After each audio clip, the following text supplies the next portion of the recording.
Welcome to the Ego versus EQ and You podcast, where we discuss the key aspects of emotional intelligence and ways to apply it in everyday living. Now let's work together to make common sense more common.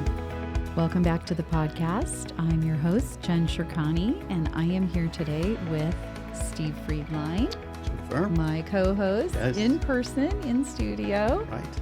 Always good to have you here. Good to be here. Our topic today is daring to trust. Big topic, trust. I like the title. Yeah. Oh, thanks. A friend of mine came up with that. Well, good.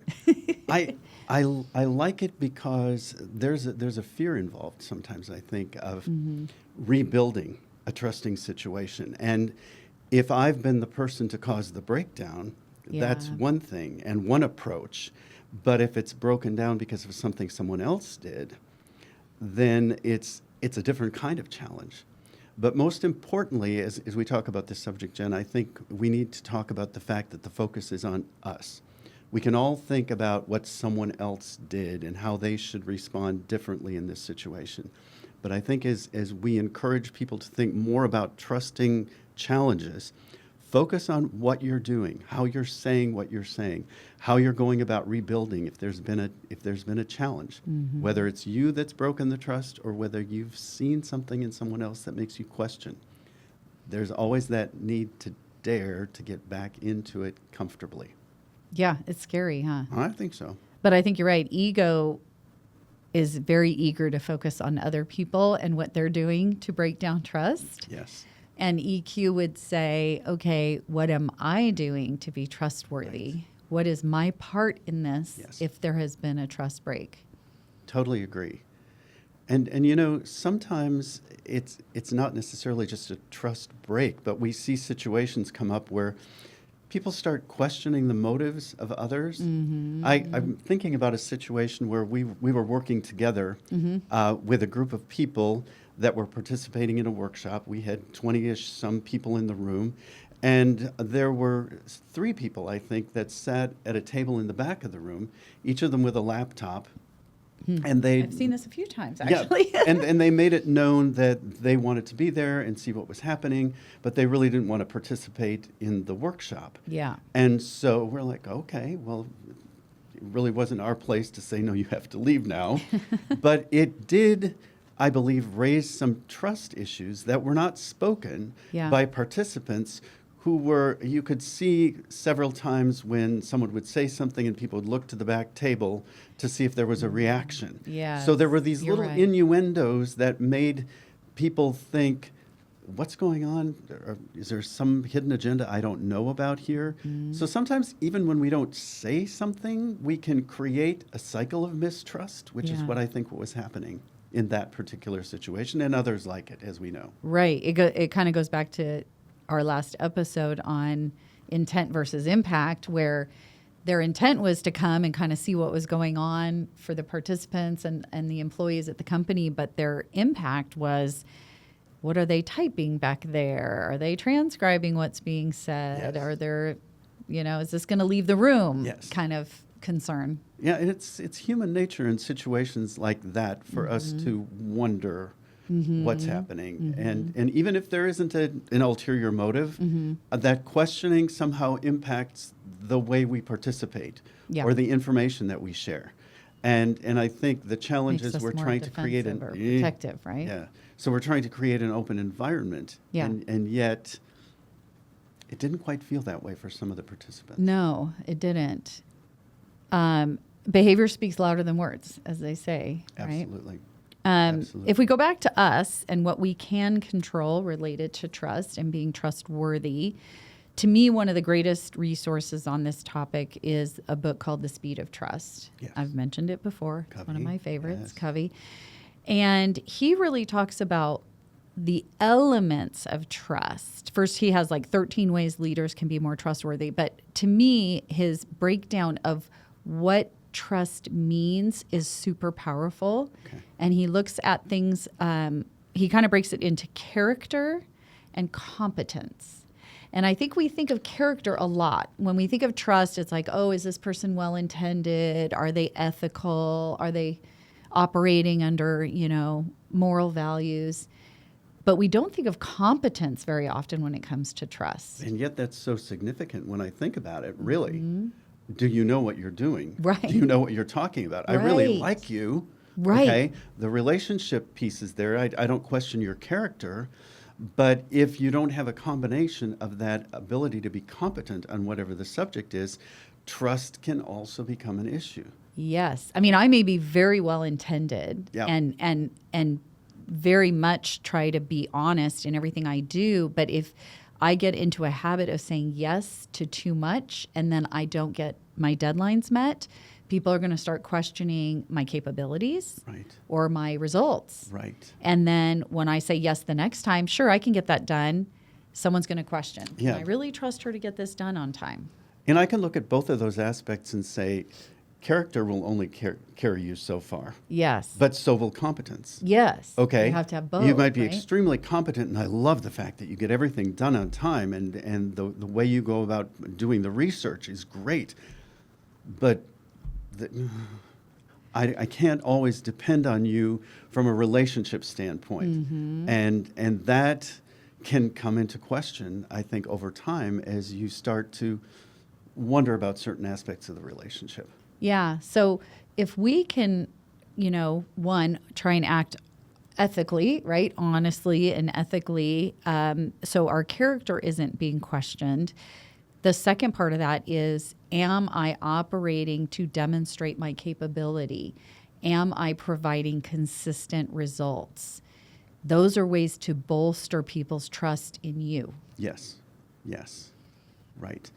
So let's go to some of the things that break down trust a little bit. Some of the things that can happen, and we've always called them trust traps. Yeah. Because it's not like I'm intentionally trying to create a difficult situation, but I happen to say something or do something that at the time I didn't realize was going to impact the relationship, but guess what?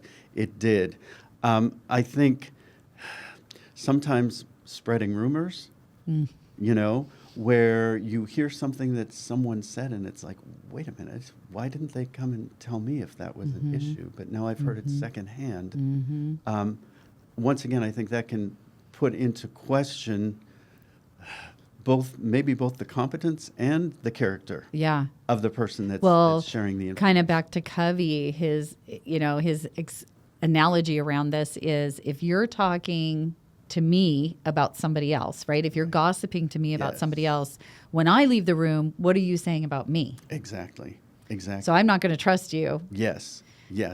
Well, it's interesting because spreading rumors, but also I want to not make assumptions. Maybe what I thought I heard that I thought was a rumor may not have been. So sometimes I think we stop talking or communication breaks down because we're making assumptions about what we think we know, but may not absolutely know to be true.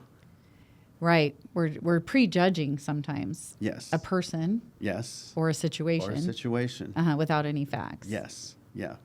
And I think one of the challenges too, it's one thing for me to try to rebuild trust with you individually. Yeah. If something has happened where one or the other of us has done something that was misinterpreted by the other.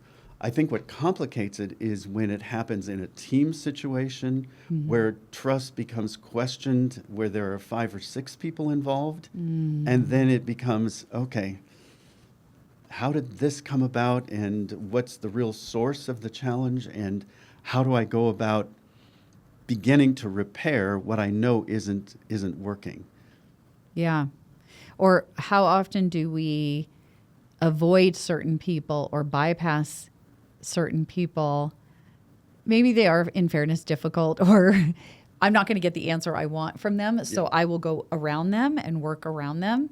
In my book, I call that level jumping, where you're just kind of skipping somebody who should be in the need to know section. Yes. And that can really damage trust too, Right. because then people feel like you're marginalizing them or minimizing their contributions. Yes. I have a different version of bypassing. I remember a situation I was involved in one time where there'd been a bit of a dispute between two people in the office, and one of them was reporting to the other person, and that person felt the need to repair the relationship, but the person who was the leader was in total avoid mode and didn't want to talk about it, and would literally take another path out of the office and to the coffee area so they didn't have to walk past the person they were not physically avoiding.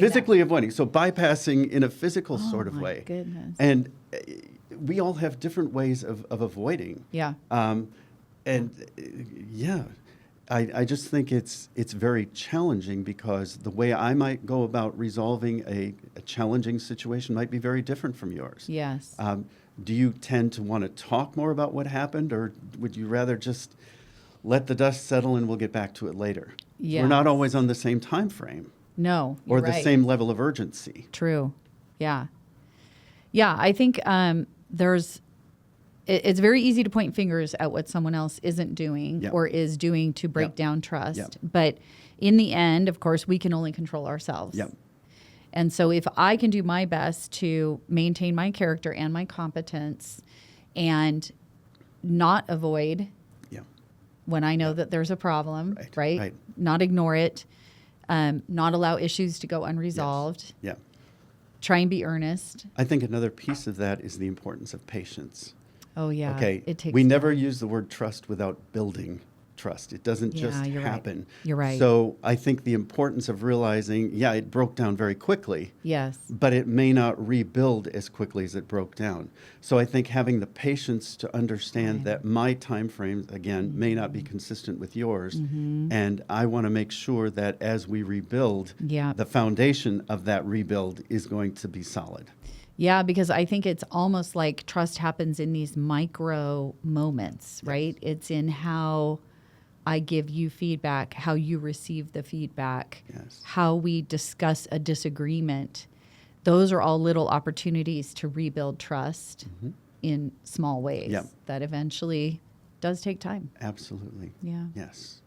Okay. There we go. Well, great topic. I totally agree. Affects home and work. I totally agree. And I go back to that daring to trust piece, daring to rebuild, daring to spark that initial conversation to rebuild, I think is really important for all of us. Excellent. All right. Well, hope you enjoyed this episode. We enjoyed being here. Thanks for listening. Until next time. Thanks for joining us today on the Ego versus EQ and You podcast. If you liked this episode, be sure to follow us or subscribe on your favorite podcast platform, and please share our show with others. For questions or future topic suggestions, please email us at podcast@jenshirkani.com. Until next time, keep using your EQ and show ego who's boss.